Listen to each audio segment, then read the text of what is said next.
മധ്യാഹ്നത്തിൽ എഴുന്നേറ്റ് പോകുന്ന എന്റെ പ്രിയപ്പെട്ട മുസ്ലിം ചെറുപ്പക്കാരാ,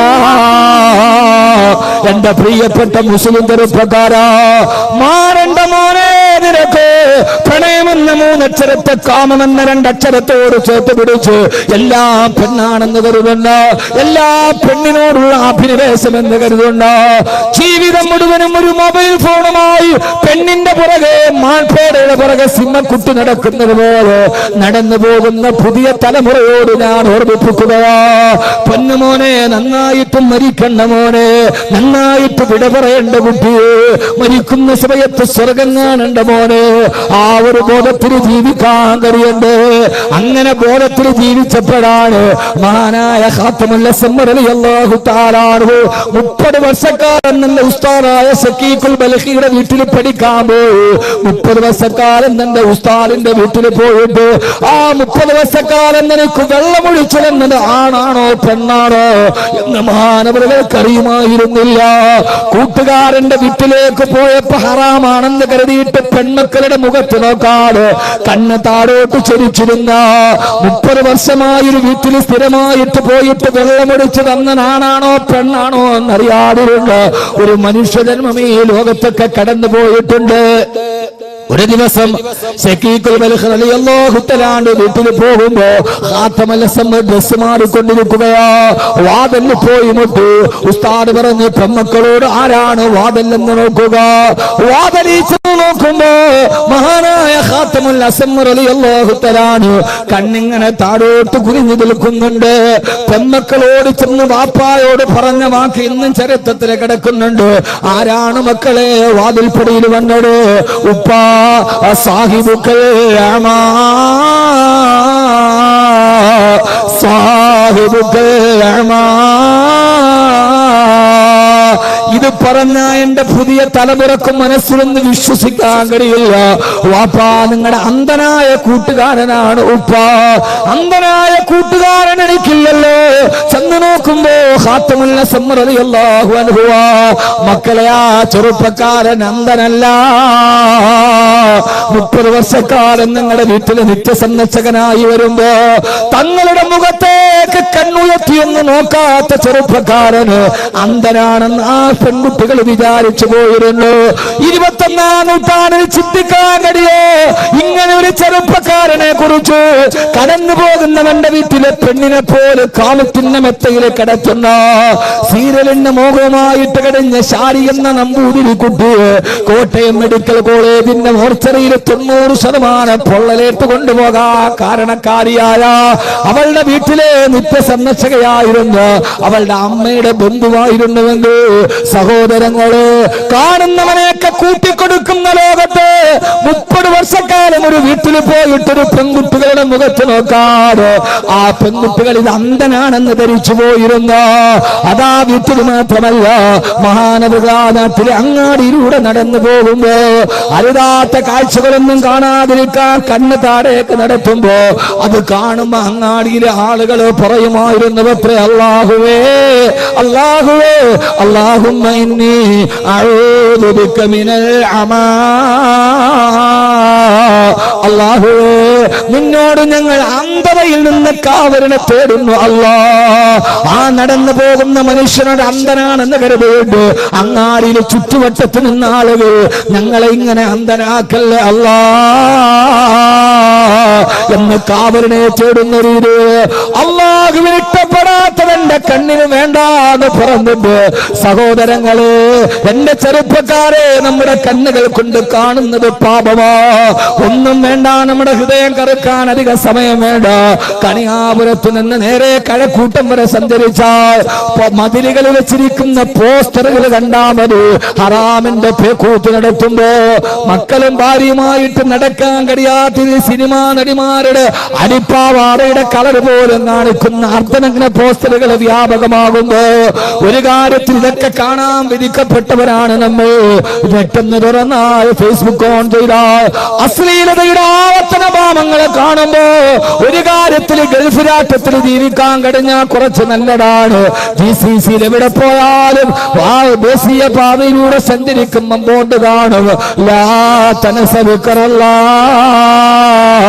അല്ലാഹുവിന്റെ ദിക്റിനെ മറക്കരുത്. കുറച്ചുകൂടെ പോകുമ്പോ ബോട്ട് കാണും ഖുൽ സുബ്ഹാനല്ലാഹ്, ഖുൽ അൽഹംദുലില്ലാഹ്, ഖുൽ അസ്തഗ്ഫിറുല്ലാഹ്. അത് കണ്ടാൽ തന്നെ നമ്മൾ അറിയാതെ ഇസ്തിഗ്ഫാർ പറയുമല്ലോ.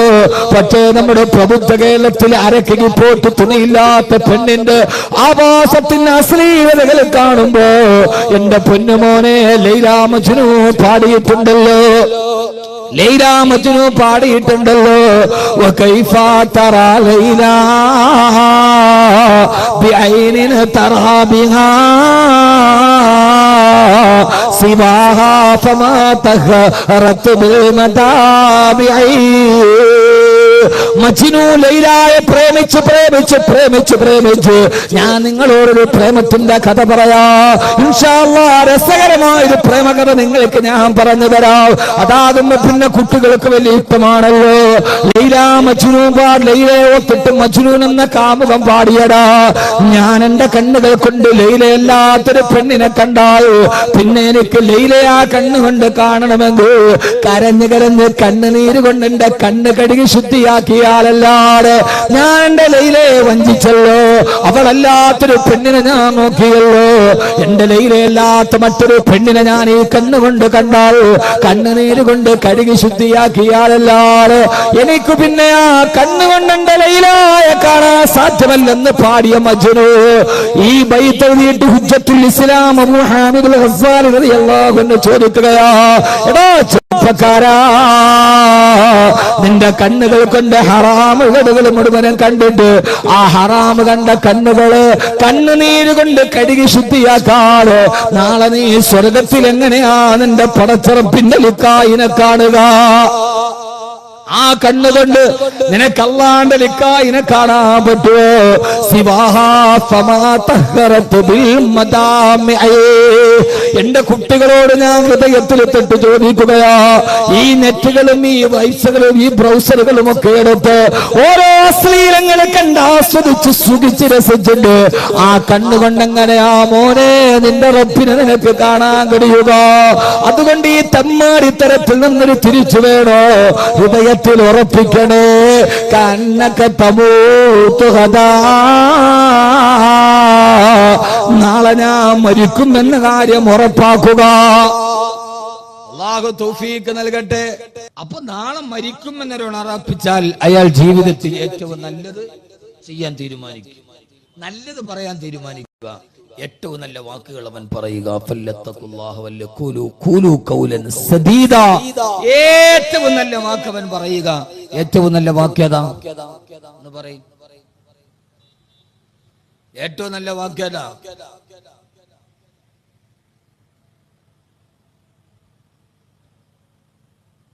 അല്ലാഹു അക്ബർ. അതറിയില്ല, ഇനിയിപ്പോ അതിനെ ഗൂഗിളിൽ സെർച്ച് ചെയ്യണം. ഏറ്റവും നല്ല വാക്യതാന്നറിയാം.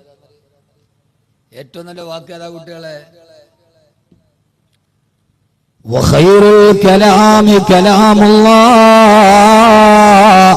ഏറ്റവും നല്ല വാക്ക് അല്ലാഹുവിന്റെ കലാമായ ഖുർആനാണ്. ഏറ്റവും നല്ല വാക്ക് ഖുർആനാണ്. റസൂലുള്ളാഹി സ്വല്ലല്ലാഹു അലൈഹി വസല്ലം പറഞ്ഞു, ഒരാൾക്ക് ഈ കാലത്ത് നന്നാവണമെന്ന് ആഗ്രഹമുണ്ടെങ്കിൽ ഒന്ന് മരണത്തെ ഓർമ്മിക്കുക, രണ്ട് തിലാവത്തുൽ ഖുർആൻ, ഖുർആൻ പാരായണം ചെയ്യുക. എന്ത് ചെയ്യുക? എന്ത് ചെയ്യുക?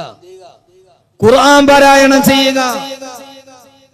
ജീവിതത്തിൽ ഒരാൾക്ക് ചെയ്യാൻ ഹൃദയത്തിൽ മരണത്തെ ഉറപ്പിക്കുക, എന്നിട്ട് ഖുർആൻ പാരായണം ചെയ്യാൻ നിന്റെ ഹൃദയം സ്ഫടിക സമാനമാകും. നിന്റെ ഹൃദയത്തിന്റെ അഴുക്കുകൾ മാറിക്കിട്ടും. അള്ളാഹുവിന്റെ ഖുർആൻ, ആ ഖുർആൻ പരമാവധി ഖുർആൻ ഓതാൻ നിങ്ങൾ തീരുമാനിക്കുക. മഹിലന ഹദാകല്ലദീ അഅതാക നാഫിലത്തുൽ ഖുർആനി ഫീഹി മവാഇദു വതഫ്സീലു. പരമാവധി അല്ലാഹുവിന്റെ ഖുർആൻ പാരായണം ചെയ്യാൻ ശ്രമിക്കുക. അല്ലാഹു ഖുർആൻ പഠിക്കാൻ അല്ലാഹു തൗഫീഖ് നൽകട്ടെ. ആമീൻ പറ, ഉറക്കെ പറ. അല്ലാഹു ഖുർആൻ പഠിക്കാൻ അല്ലാഹു തൗഫീഖ് നൽകട്ടെ. ഞാൻ എൻ്റെ സഹോദരങ്ങളോട് സഹോദരിമാരോട് വളരെ കൃത്യമായി പറയാൻ, നമ്മുടെ കുട്ടികളെ ഖുർആൻ പഠിപ്പിക്കണം. ആ കാര്യത്തിൽ നമുക്ക് വന്ന വീഴ്ച നമ്മുടെ സമൂഹത്തെ മുഴുവനും ഗുരുതരമായി ബാധിച്ചിട്ടുണ്ട്. അള്ളാഹുവിന്റെ വിശുദ്ധമായ ഖുർആൻ, ആ ഖുർആനിനെ പരമാവധി എത്രത്തോളം പഠിപ്പിക്കാൻ കഴിയോ ആ ഒരു കാലം നമ്മുടെ കാലഘട്ടത്തിൽ നിന്ന് മാറിപ്പോയി. സന്ധ്യാസമയത്ത് യാസീൻ ഓതിയിരുന്ന, വാഖിയ ഓതിയിരുന്ന, മക്കളെ ഇരുത്തിയിട്ട് സലാത്ത് ചൊല്ലിയിരുന്ന ആ ഒരു സന്ധ്യകൾ നമുക്ക് മാറിപ്പോയി. എന്നിട്ട്